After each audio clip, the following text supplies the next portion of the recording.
ఏపీలో పేదవాడిని దోచుకునేందుకు టీడీపీ నేతలు జోబులు నింపుకునేందుకే ఉచిత ఇసుక విధానాన్ని కూటమి ప్రభుత్వం తీసుకువచ్చిందని మాజీ మంత్రి కాకాని గోవర్ధన్ రెడ్డి అన్నారు.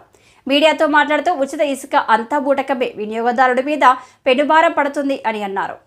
సర్వేపల్లి నియోజకవర్గంలో విరువురు దగ్గర ఉన్నటువంటి ఇసుక రీచ్లో ఈరోజు రేయిం పొగళ్ళు అర్ధరాత్రి అపరాత్రి అనేటువంటిది లేకుండా ప్రతిరోజు 50 నుంచి 60 ట్రిప్పర్లు ట్రాక్టర్లకు సంబంధించి అక్కడ ఇసుకను తరలిస్తున్నారు యథేచ్ఛగా.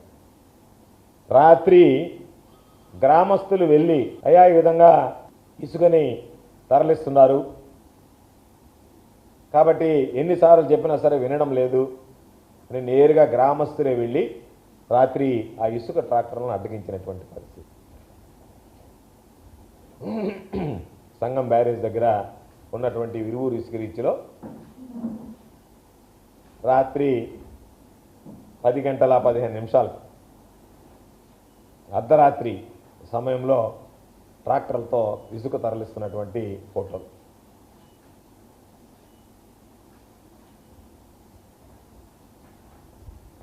అయితే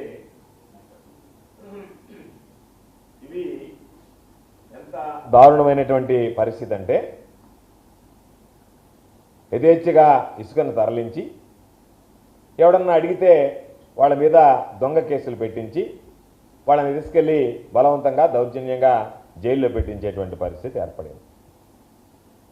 పేదవాడు ఎవడన్నా వాడి అవసరాలకు ఉపయోగించుకోవడానికి ఏదన్నా కొద్దిపాటి ఇసుకను తీసుకువెళ్తే మాత్రం పోలీస్ కేసులు పెట్టి వాళ్ళని రిమాండ్కి పంపించండి అని చెప్పిన హంగామా చేసేటువంటి తెలుగుదేశం పార్టీకి సంబంధించినటువంటి వాళ్ళు ప్రత్యక్షంగా ఈరోజు సోమిరెడ్డి కనసన్నల్లో సోమిరెడ్డి అండదండలతో యథేచ్ఛగా ఈరోజు ఇసుకని అక్రమ రవాణా చేసి తరలించేటువంటి పరిస్థితి ఏర్పడింది.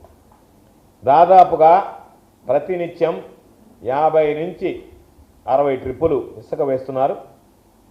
దానికి సంబంధించి గతంలో ఉన్న దానికన్నా ఈరోజు ఇసుక ట్రాక్టర్ లోడ్కి 5,000 రూపాయలు వసూలు చేస్తున్నారు.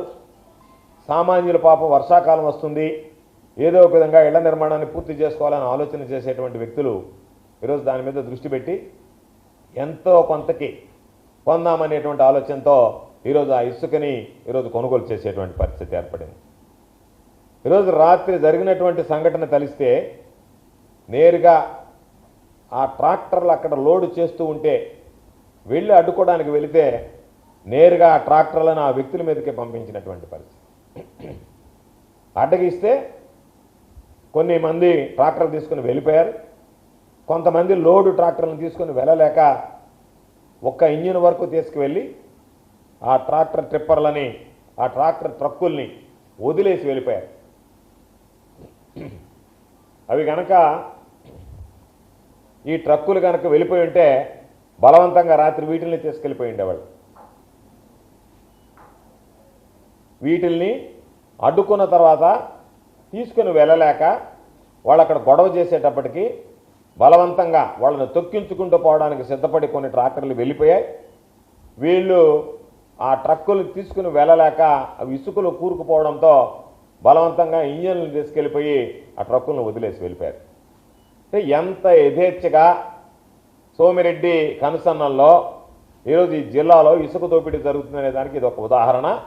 విధి లేని పరిస్థితుల్లో, గత్యంతరం లేని పరిస్థితుల్లో అక్కడ ఉన్నటువంటి గ్రామస్తులు మీరు వీటిని పట్టుకుంటారా లేదా అని చెప్పి అక్కడే కూర్చుంటే 10 గంటలకి ఈ సంఘటన జరిగితే అర్ధరాత్రి పోలీసులు వెళ్ళి వాటిని ఆ 2 ట్రక్కులను మాత్రమే, మిగతావి ఎంతమంది వచ్చారు, ఎవరు ఉన్నారు, దీనికి సంబంధించినటువంటి ఇంజిన్లు ఎక్కడికి వెళ్ళాయి ఏమీ విచారించకుండా వేరే ఇంజన్లు ఒకటి తీసుకొచ్చి మొక్కుబడిగా తీసుకొచ్చి పోలీస్ స్టేషన్ ముందు పెట్టారు. ప్రత్యక్షంగా మాట్లాడుతున్నారు అక్కడ విరువురికి సంబంధించినటువంటి తెలుగుదేశం పార్టీ నాయకులు. మేము సోమిరెడ్డి దగ్గరికి వెళ్ళాం, వాళ్ళ కొడుకుతో మాట్లాడమన్నాడు, వాళ్ళ కొడుకు దగ్గరికి వెళ్ళాం, మాకు నెలకి 18 లక్షల లెక్కన బేరం కుదిరింది కాబట్టి మేము రోజుకి 50